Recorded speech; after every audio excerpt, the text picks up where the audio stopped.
1945년 해방의 기쁨도 잠시였죠. 한반도는 곧바로 엄청난 혼란 속으로 빠져듭니다.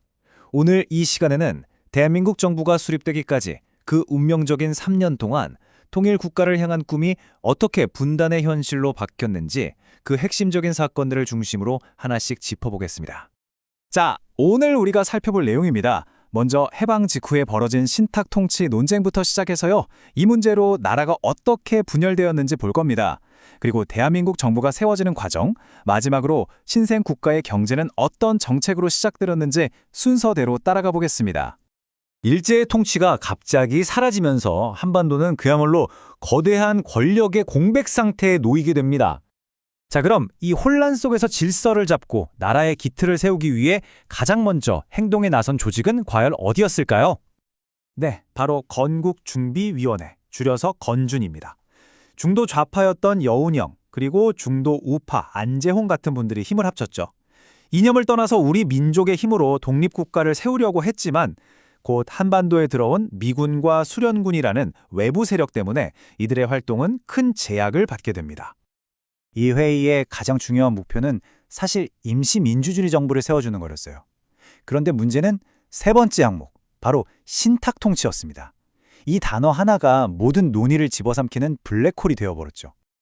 여기에 언론 오보가 기름을 붓습니다. 소련만 신탁통치를 주장했다는 잘못된 뉴스가 퍼지면서 신탁통치 문제가 순식간에 반소련, 반공 이데올로기 싸움으로 번져버린 거예요.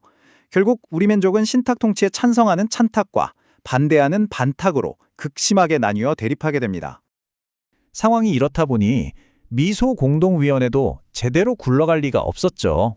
미국은 반대하는 단체도 포함해서 다 같이 얘기하자는 입장이었고, 소련은 모스크바 협정에 찬성하는 단체하고만 얘기하겠다고 버텼습니다. 아니, 누구랑 대화할지부터가 합의가 안 되는데 무슨 정부 수립을 논의하겠어요? 결국 통일정부로 가는 길은 여기서부터 막혀버렸습니다. 자, 미소공의가 이렇게 결렬되자 이제 공은 국내 정치 지도자들에게 넘어왔습니다.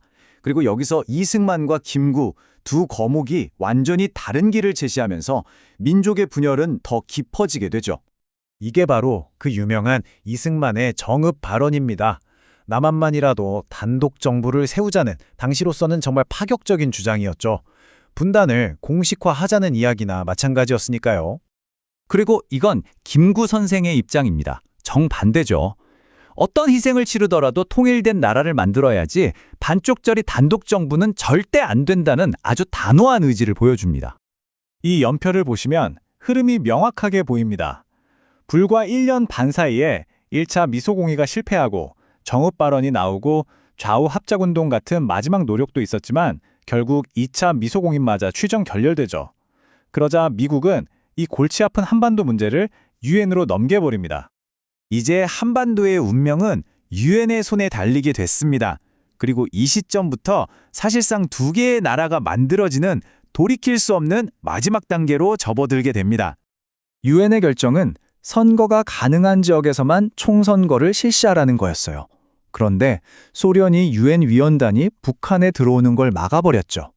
그럼 선거가 가능한 곳은 어디겠어요? 바로 남한뿐이었죠. 이건 사실상 남한 단독 정부 수립을 공식화하는 조치였고 당연히 엄청난 반발을 불러일으켰습니다. 그 저항이 가장 비극적인 형태로 터져나온 사건이 바로 제주 4.3 사건입니다. 단독 선거에 반대하는 무장봉기가 일어났고 이를 진압하는 과정에서 수만 명에 달하는 무고한 민간인이 희생됐습니다. 대한민국 건국사에 아주 깊고 뼈아픈 상처로 남게 된 거죠. 이런 극심한 갈등과 폭력 사태 속에서도 선거는 결국 강행됐습니다. 1948년 5월 10일 대한민국 최초의 총선거가 실시됐고 이 선거를 통해 새 나라의 헌법을 만들 제헌국회가 탄생하게 됩니다. 제헌국회가 가장 먼저 추진했던 주요한 법안 중 하나가 바로 이 반민족 행위 처벌법이었습니다. 친일 부역자들을 청만하자는 거였죠. 하지만 친일 경력이 있는 경찰과 관료들을 자기 정권의 기반으로 삼았던 이승만 정부가 조직적으로 방해하면서 이 역사적인 과업은 결국 실패로 끝나고 맙니다. 자, 그럼 이제 정치 얘기는 잠시 접어두고 이렇게 탄생한 신생국가 대한민국에 경제적 토대를 만든 두 가지 핵심 정책은 무엇이었는지 한번 살펴보겠습니다. 첫 번째는 바로 농지개혁법입니다. 원칙은 유상매수, 유상분배. 쉽게 말해서 정부가 지주한테 돈 주고 땅을 사서 그 땅을 소작농한테 돈 받고 다시 파는 방식이었어요. 소작농을 자기 땅을 가진 자영농으로 만들어서 농촌 사회를 안정시키려 한 굉장히 중요한 정책이었습니다. 이 표를 보시면 그 결과가 얼마나 극적이었는지 한눈에 알 수 있습니다. 해방 직후에 전체 농지의 65%가 소작지였는데 불과 6년 만에 8%로 뚝 떨어집니다. 이건 한국 농촌 사회의 구조가 그야말로 뿌리부터 재편되었다는 걸 의미하는 거죠.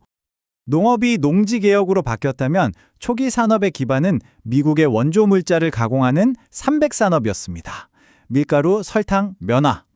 이 세 가지 하얀 원료를 가공하는 제분, 제당, 면방직 산업이 한국 경제의 초기 공업화를 이끌었죠. 하지만 동시에 이건 우리 경제가 해외 원조에 얼마나 크게 의존했는지를 보여주는 단면이기도 했습니다. 자, 이렇게 새로운 공화국이 탄생했습니다. 하지만 그 시작은 분단과 내부 갈등, 그리고 경제적 의존이라는 뚜렷한 한계를 안고 있었죠.